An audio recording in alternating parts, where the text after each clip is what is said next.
یہ کیا بات ہوئی؟ بابے نے کہہ دیا تینوں کسی نے کچھ کیتا ہے. میں کہو بابے نو بھی کسی کچھ کیتا ہے. تائیں جدیاں گلاں کردا بیوقوف والیاں. اس کو سمجھاؤ اس طرح کی حرکتیں نہیں کرنی چاہیے. بندہ بیچارہ بدگمان ہو جائے گا. ہر دشمن کے بارے میں بدگمانی کرے گا. کبھی کہے گا چاچی نے تعویذ کر دی ہے, کبھی کہے گا وہ میری بھابھی نے تعویذ کر دی. کیوں آپ لوگوں کے دلوں میں بغض پیدا کراتے ہیں؟ اللہ کا خوف نہیں آتا کیا؟ کس طرح کا مذاق بنایا ہوا. اور قوم اس کو سمجھ ہی نہیں آتی. وہ تجھے جو کچھ بھی ہو جائے, کالا جادو ہو جائے یا نیلا ہو جائے, میرے اور تیرے رسول نے فرمایا ہے تم گھر میں سورت بقرہ پڑھو, تمہارے گھر سے جن بھی بھاگ جائے گا اور شیطان بھی بھاگ جائے گا. اسوہ حسنہ ہمیں یہ سبق دیتا ہے کہ اپنا ٹائم اپنی ذمہ داریوں پہ خرچ کریں, ادھر ادھر ٹائم نہ ضائع کریں. ہمارا ٹائم دوسروں کی ذمہ داریوں کا پتہ کرنے میں, یعنی جہاں بھی لوگ بیٹھیں گے کہیں گے فلانا کچھ بھی نہیں فکر, فلانا پیر دیکھو نا کڈا تگڑا ہے, کوئی کام نہیں, فلاں آدمی دیکھو کتنا مالدار ہے. تو یہ تو آپ کا ذمہ ہی نہیں. اس نے جو اپنی ذمہ داریوں کا حساب دینا ہے وہ اس نے اللہ کو دینا ہے. میری بات کی سمجھ آ رہی ہے؟ دیکھیں نبی پاک علیہ السلام نے دیوس کو پسند نہیں کیا, یعنی اس کے گھر میں بے حیائی ہو رہی ہے اور کہ میں شریف آدمی ہوں کسی کو کچھ کہہ ہی نہیں سکتا. یہ دیوس ہے, بے غیرت ہے. کہ گھر کے اندر بے حیائی ہو رہی ہے اور کہتا جی میں شریف ہوں, یہ شرافت نہیں ہے. شریعت اسلامیہ غیرت مندی کا سبق بھی پڑھاتی ہے.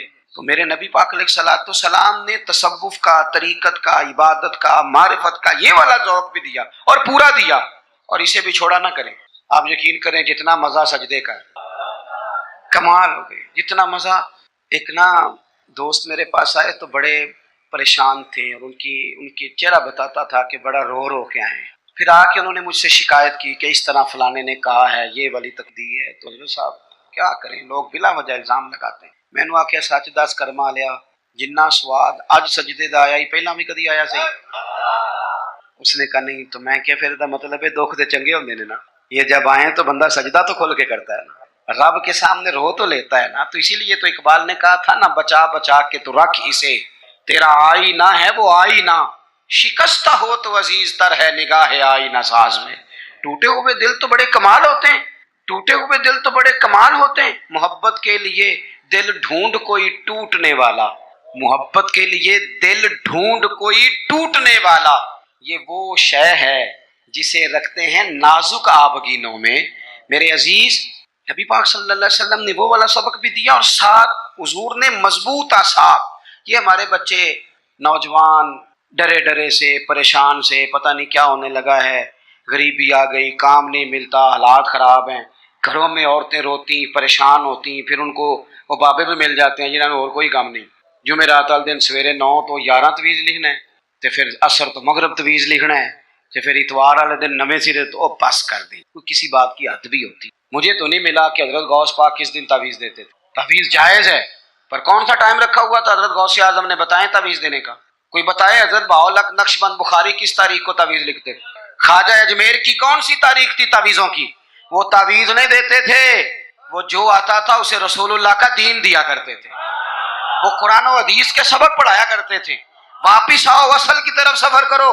یہ کیا بات ہوئی؟ بابے نے کہہ دیا تینوں کسی نے کچھ کیتا ہے. میں کہو بابے نو بھی کسی کچھ کیتا ہے. تائیں جدیاں گلاں کردا بیوقوف والیاں. اس کو سمجھاؤ اس طرح کی حرکتیں نہیں کرنی چاہیے. بندہ بیچارہ بدگمان ہو جائے گا.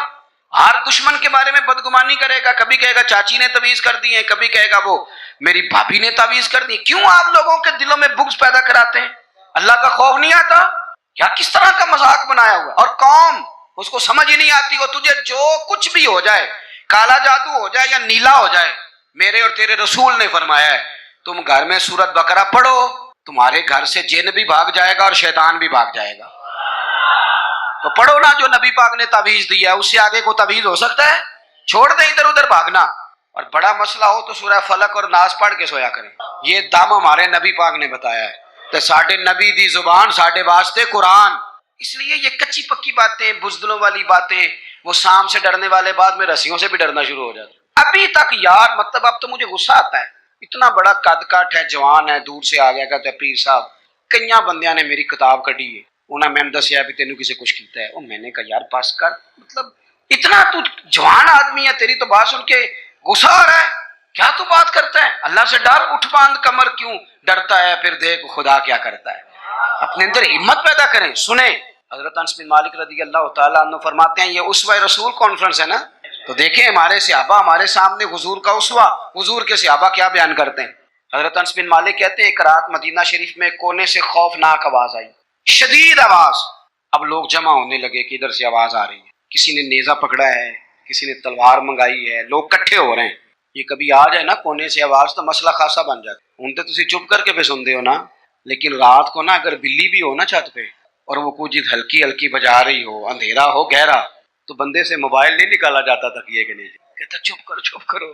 لیکن تقریریں کرنا سننا آسان کا نا, وہ کہہ دیتے ہیں سن لیتے ہیں بات ختم ہو جاتی, لیکن اس کی گہرائی میں تو اترے نا حقیقت کیا ہے. یعنی خوفناک آواز آ رہی ہے, اور صحابہ دلیر لوگ تھے, پر وہ نیزے جمع کر رہے تھے, تلواریں نکال رہے تھے کہ جا کے دیکھیں ادھر کیا ہے. حضرت انس بن مالک کہتے ہیں ہم ابھی پروگرام بنا رہے تھے اس طرف بڑھنے کا, تو ہم نے دیکھا اللہ کے رسول اس طرف سے واپس آ رہے تھے, ہاتھ میں نیزہ پکڑا ہے, گھوڑے پہ سوار ہیں, اور ابو فرمانے لگے سو جاؤ چپ کر کے, میں دیکھ آیا ہوں جانور لڑ پڑے تھے. وہ آوازیں نکال رہے تھے, دیکھ آیا ہوں, سو جاؤ کچھ بھی نہیں. حضرت انس کہتے ہیں کمال ہو گئے. رسول پاک کا وہ انداز بہادری والا, دلیری والا, وہ ہماری طبیعتوں کو جوان کر جایا کرتا تھا. با ہمت رہیں, با ہمت. اور جوانوں یاد رکھو, قرآن پاک نے جو ترتیب بیان کی ہے وہ یہ نہیں ہے کہ آپ چپ کر کے بیٹھے رہیں گے اور مدد آپ کی طرف آ جائے گی. جو ترتیب ہے نا قرآن پاک کی, وہ یہ ہے کہ ان الذین قالوا ربنا اللہ, بے شک وہ لوگ جنہوں نے کہا کہ اللہ ہمارا رب ہے, ثم استقاموا, پھر وہ ڈٹ گئے. پھر وہ بولیے, پہلے کہا اللہ ہمارا رب ہے, پھر وہ, یعنی یہ کہہ کہ پہلے وہ ڈٹے نا, جب تتنزل علیہم الملائکہ, پہلے وہ ڈٹے ہیں, پھر رب نے ان کی مدد کے لیے فرشتے نازل فرمائے. پہلے ڈٹنا ہے, مدد کو فرشتے آئیں گے, لیکن پہلے آپ ڈٹیں تو صحیح, لیکن آپ ڈٹ ہی نہیں رہے.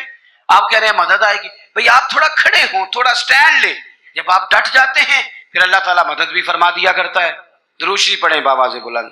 تو ایک تو نبی پاک علیہ السلام کی سیرت مبارکہ ہمیں عبادت کا, ریاضت کا سبق پڑھاتی ہے. دوسرا دلیری کے اسباب. اور تیسری بات, توجہ ہے میری بات پر, یہ مووی بن رہی ہے جی, 2-4 لوگ بنا رہے ہیں, اگر سارے ہی آپ موبائلوں پہ لگ جائیں گے تو پھر تقریر کس کو سنانی. 2-1 باتیں بس اور عرض کرنی ہے, آپ میری بات پر غور فرمائیں. اور تیسری بات حضور کے اسوہ نور کی, جس کو خاص کر کے اپنے ذہن کے اندر رکھیں. نبی پاک علیہ السلام نے نا مختصر وقت میں انقلاب برپا کیا. حضور کا جو تبلیغ دین کا پیریڈ ہے نا, وہ صرف 23 سالوں کا ہے. کتنا؟ یعنی 40 سال کی عمر مبارک میں اعلان نبوت فرمایا, اور 23 سال آپ کو ہزاروں میں احادیث کا ذخیرہ ملتا ہے. نبی پاک علیہ السلام نے قافلے ترتیب دیے, مجاہدوں کی صفیں بنائے. اس سارے عرصے میں حضور نے مسجد کی تعمیر فرمائی. رسول پاک نے اپنے صحابہ کرام علیہم رضوان کے دکھ اور سکھ میں شرکت فرمائی.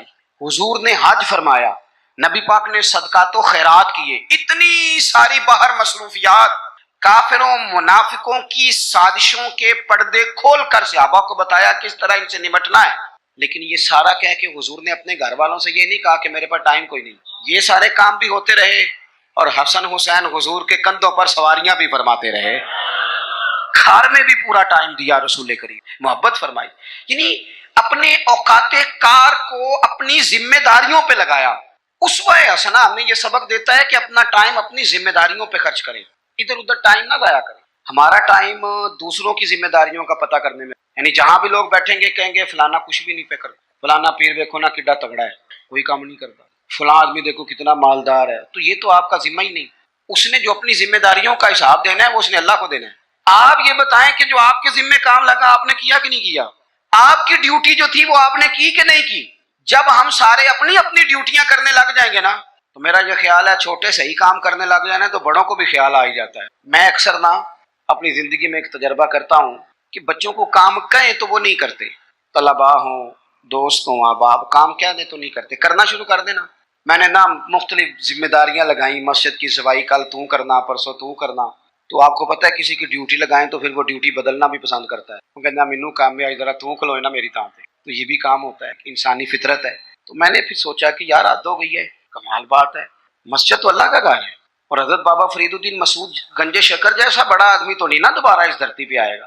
تو بابا صاحب اپنے آپ سے کہتے ہیں اٹھ فریدا ستیا, وہ جھاڑو دے مسیت.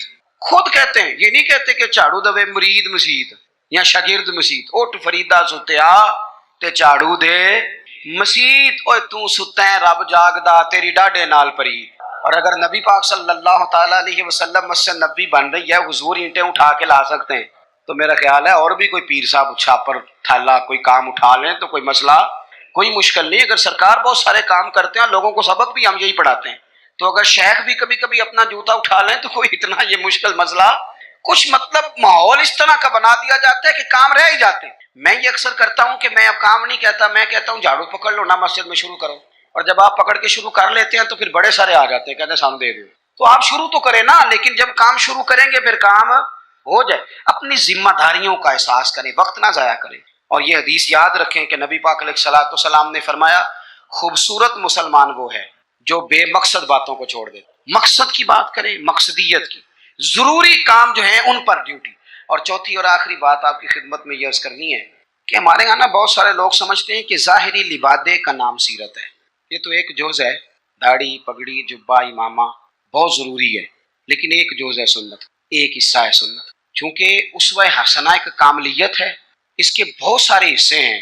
اپنے گھر والوں کے ساتھ بہترین سلوک کرنا یہ بھی سنت کا حصہ ہے. آپ دیکھیے حضور نے فرمایا تم میں سے بہتر وہ ہے جو اپنے گھر والوں کے حق میں بہتر ہے, اور فرمایا جا کے پوچھ لو میں تم سب سے بڑھ کر اپنے گھر والوں کے حق میں بہتر ہوں. یہ بھی ایک بہترین حصہ ہے. لیکن اسوہ حسنہ کا ایک بہت بڑا حصہ اور بھی ہے. غور کریں, میں حدیث ترمذی سے پڑھنے لگا ہوں.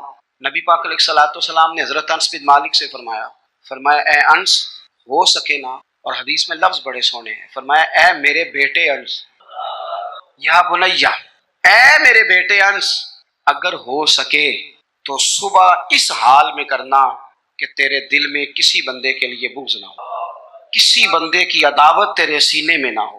پاک ہوویں تے پاک ہی ملدا ہی, تے بنا پاکوں پاک نہیں ملدا, تے سارے جسم دے دھون دے نالوں اکو دھولا ٹکڑا دل دا. فرمایا انس اگر ہو سکے تو صبح اس حال میں کرنا کہ تمہارے دل میں کسی کا بغض نہ ہو, عداوت نہ ہو. اور اگلے لفظ پتہ کیا ہے حدیث کے؟ حضور فرمانے لگے یہ میری سنت ہے. دل صاف رکھنا یہ میرا اسوہ ہے, یہ میرا طریقہ ہے. ایک بہت بڑا حصہ دین کا دلوں کی صفائی ہے. یہ حضور نے فرمایا یہ میرا اسوہ ہے. دلوں میں نا بوجھ جب آتا ہے نا کسی کے لیے, میری طرف دیکھ رہے ہیں, آپ کے موبائل دیکھ رہے ہیں, صحیح ہو کے بیٹھے نا ایک دفعہ دوبارہ سے دیکھیں بھلا صحیح ہو کے کیسے بیٹھتے ہیں, جو نہیں صحیح بیٹھے. بات ختم کرنے لگا ہوں نا, آپ کی زیادہ توجہ چاہیے بھائی. جب آپ کے دل میں کسی کے بارے میں حسد آتا ہے یا بغض آتا ہے یا عداوت آتی ہے تو صرف اس کو نقصان نہیں ہوتا, سب سے زیادہ نقصان آپ کو خود ہوتا ہے, سب سے زیادہ خود. ہمارے صوفیاء نے ایک عنوان بیان کیا جسے شماتت کہتے ہیں, یعنی کسی کو تکلیف میں دیکھ کے خوش ہونا. بہت بڑا بوجھ ہے. نبی پاک صلی اللہ علیہ وسلم نے فرمایا کسی کی تکلیف پر کبھی خوش نہ ہونا, ورنہ اللہ تعالیٰ اسے اس تکلیف سے نجات دے دے گا اور تمہیں اسی میں مبتلا کر دے گا. کیا کہا تھا میاں صاحب نے, دشمن مرے تو خوشی نہ کریے, اللہ کرے تو انو سمجھ آئے. اتنی سادی کر کے ہمارے بزرگ ہمیں بات سمجھاتے ہیں, کہتے ہیں دشمن مرے کیوں بلا, سجنا بھی تے مر جانا ہے, یہاں تو انہوں نے بچ جانا ہو تو پھر تو ٹھیک ہے, خوشی کس بات کی. دشمن مرے خوشی نہ کریے کیونکہ سجنا بھی تے مر جانا ہے, ڈیگر تے دن آیا ہے محمد تے اوڑک نو ڈوب جانا ہے. اثر تو ہو گئی ہے, پیچھے بچا کیا ہے, جانے کا وقت تو آ گیا. دل کے اندر بوجھ نہیں, آپ تنگ ہو جائیں گے, ورنہ ہر وقت اسی کے بارے میں سوچیں کہ اپنا کام رہ جائے گا. نکل آئیں اس معاملے سے بالکل آزاد, دل صاف, جو کر رہا ہے وہ اللہ کو حساب دے لے گا. اور اگر کبھی کسی کے لیے کرنا بھی ہو تو یہاں اسے دعوت دیں دین کی, یہاں اس کے لیے دعا کریں. ہم ساری زندگی لوگوں کو ڈسکس کر کے گزار دیتے. اپنی طبیعت سے بوجھ اتاریں. حسد, بغض, عداوت, کینہ, یہ سب بوجھ ہیں, یہ آپ کے دل کو وزنی کر دیں گے. آپ مشکل درویش کہتے ہیں ویسے کسی دے کچھ بھی نہیں لگ دے تے نہ کوئی ساڈا دردی. اور حضرت بابا صاحب نے کہا تھا اٹھ نہ بھولیا, وہ چلو اتھے بسیے جتھے بس دینی ساری انے, نہ کوئی ساڈی ذات پچھانے نہ کوئی سانو منے, ورنہ بندہ مشکل میں آ جاتا ہے. آپ یقین کریں اگر بندے کو مسئلہ بن جائے نا, میری طرح کے لوگوں کو مسئلہ بن جاتا ہے, وہ تسی استقبال کرن نہیں آئے, تسی ہار لے کے کھڑے نہیں ہوئے, تو پتہ نہیں ماں بدولت آ رہا ہے. میں نے دیکھا ہے کہ جناب اتنی خستہ حالت ہو جاتی ہے. اور یہ کئی سیاسی سماجی لوگ, میں علاقے کا بڑا ہوں, میں یہاں سیاسی آدمی ہوں, میں سماجی, وہ بیچارے جلسہ سنن آ جان نا سرکار دی محفل, کہ وہ بھی پیچھے بیٹھ کے نہیں سن سکتے. وہ پہ تون اچھی کر کے نقیب نو دس دینے میں آ گیا ہوں, تیری مہربانی کر کو میرے نام دا بھی کسی طریقے. تو یہ تو دکھ ہے اندر کا, یہ تو آپ کو چھوٹا کر دے گا. بڑا تو بڑا ہی ہوتا ہے, وہ یہاں بیٹھے پھر بھی بڑا ہی ہے, وہاں بیٹھ جائے تو پھر بھی بڑا ہی ہے, صدر وانے صدر میں ہو پھر بھی صدر ہے, اور اپنے گھر چلا جائے تو پھر بھی, یہاں کسی چیز کا افتتاح کرنے آ جائے تو پھر بھی. تو یہ بوجھ اتار دیں. حضور نے فرمایا یہ بھی میرا اسوہ ہے, اتار پھینک کے. آپ یقین کریں آپ روٹین کی زندگی جیئیں گے, آپ سکون میں آ جائیں گے. ہماری کئی دفعہ شان ہوتی کوئی نہیں میری طرح کے بندے کی، لیکن وہ خود ہی اپنی شان بنا لیتا ہے، خود بخود ہی بنا لی، خود بخود ہی ارادہ کر لیا، خود بخود ہی کہہ لیا میری، اس سے نکل آئیں۔ آپ کو محسوس ہوگا طبیعت ہلکی پھلکی ہوگی۔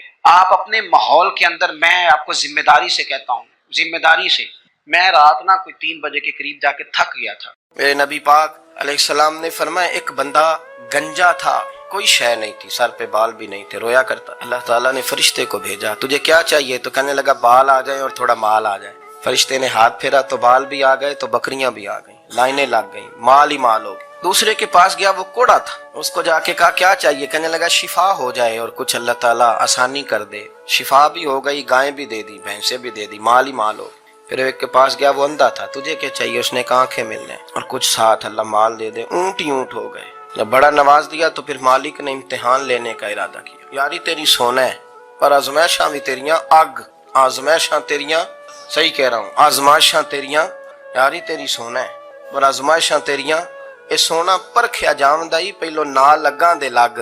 اللہ نے فرمایا آزمائش کرو۔ سب سے پہلے گنجے کے پاس آئے، اسے کہا اللہ کے رستے میں کچھ دیکھنے لگا، میرے خرچے ہی بڑے، دیکھو تو صحیح کتنی مشکل میں وقت گزارتا ہوں، حال ہی کوئی نہیں۔ تو اس نے کہا میں نے تو سنا ہے تو گنجا اور بھوکا ننگا تھا۔ کہنے لگا میں تو جدی پشتی رئیس اعظم ہوں، تجھے کس پاگل نے کہا ہے بھاگ جا؟ اس نے کہا اچھا جیسے تو تھا ویسے ہی ہو جائے۔ کھیت کھلیان اجڑ گئے، پھر سے گنجا ہو گیا۔ حضور علیہ السلام فرمانے لگے، پھر وہ اس کے پاس گیا جو کوڑا تھا، اسے کہا کچھ دے، کہنے لگا خرچے ہی بڑے۔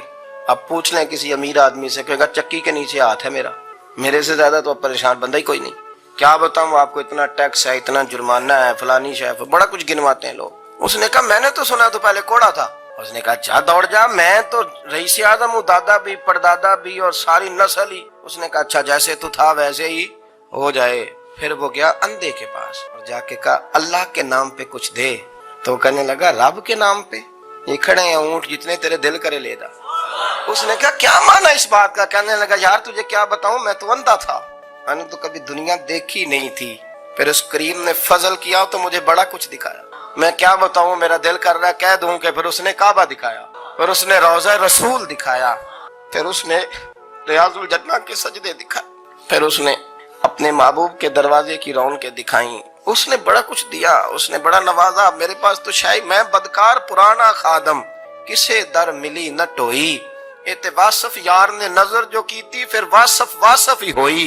یہ تو اس کا کرم ہوا۔ تو یہ وہ کہنے لگا تو اللہ کے نام پہ جان مانگ، میں وہ بھی دینے کو تیار، میرے پاس تو شے ہی کوئی نہیں تھی، مجھے تو اپنا پتہ ہے میں تو کوئی شے نہیں تھا، کچھ نہیں تھا میرے پاس، یہ تو ان کا کرم ہے کہ رخ ان کا ادھر ہے، اور مختصر سی میری کہانی ہے، یہ جو بھی ہے ان کی مہربانی ہے۔ تو وہ کہنے لگا میں بھی کچھ لینے نہیں آیا تھا، تیری آزمائش ہی کرنے آیا تھا، تیری عزتیں بھی سلامت رہیں گی، تیرا مال بھی سلامت رہے گا، تیری شفا بھی۔ اپنی زندگی میں کبھی بھی اللہ کی بارگاہ سے توجہ ادھر ادھر نہ کریں، چھوڑیں لوگ کیا کر رہے ہیں، دنیا کیا کہہ رہی، کبھی بھی اپنی توجہ دائیں۔ ہمارا یہ مسئلہ بن گیا کہ ہماری سیاست ہے، ہماری دنیا داری ہے، ہم بندوں کو راضی کرنا چاہتے ہیں، ہم دیکھتے ہیں کون کس طرح، اور آپ یقین کریں آپ تھک جائیں گے، بندے راضی نہیں ہوں گے، وہ نہیں راضی ہوتے، آپ ان کو منا کے لائیں گے تو ادھر والے نکل جائیں گے، ادھر کو منائیں گے تو ادھر والے نکل جائیں گے۔ اس چکر سے باہر آئیں، اس رب کو راضی کریں جو فرماتا ہے ان الذین آمنوا وعملوا الصالحات سیجعل لهم الرحمن ودا۔ فرمایا تو ایمان لانے کے بعد نیک عمل کر، میں لوگوں کے دلوں میں تیری محبت پیدا کر دوں۔ رحمان لوگوں کے دلوں میں محبت ڈال دے گا، اللہ لوگوں کے دلوں میں۔ اپنی نظر ہمیشہ اپنے رب پہ رکھے، اتنی لمبی چوڑی دنیا داروں سے امیدیں نہ وابستہ کریں۔ میں نے دیکھا ہے لوگ کاسا لیسی کرتے ہیں، کبھی اس کے دروازے پہ کبھی اس کے دروازے پہ، ان چکروں سے باہر آئیں اور اپنے رب کی بارگاہ کی طرف توجہ کریں، استغفار شوق سے پڑھا کریں، اور اکیلے میں نا، اکیلے میں۔ رئیس المتکلمین مولانا نقی علی خان صاحب رحمۃ اللہ نے لکھا ہے کہ فرعون 500 سال حکومت کر گیا، فرماتے اصل وجہ یہ تھی کہ دنیا جب سو جاتی تھی نا تو اوپر چادر لے کے تو مسلح پہ بیٹھ جاتا اور ہاتھ باندھ کے کہتا تھا رب تو ہی ہے، میرا پردہ نہ کھولنا، مالک تو ہی ہے، کرم نوازی کرنا، میری پکڑ نہ کرنا۔ وہ بے ایمان ہو کے اگر 500 سال ہاتھ باندھے تو گزارا کر لیتا ہے، تو ایماندار ہے، پر مسئلہ یہ ہے کہ تو رات کو بکل مار کے ہاتھ نہیں نہ باندھتا، تو منت نہیں کرتا، تو استغفار نہیں کرتا، توبہ کریں تو بچے رہیں۔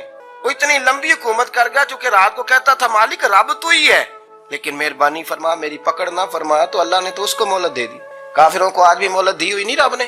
بڑے بڑے فقیروں کو مالدار ہوتے دیکھا، بڑے بڑے مالداروں کو فقیر ہوتے دیکھا۔ ام ربیعہ کہا کرتی تھی، بڑی نیک عورت تھی، وہ کہتی ہیں میں بڑے امیر آدمی کی بیوی تھی،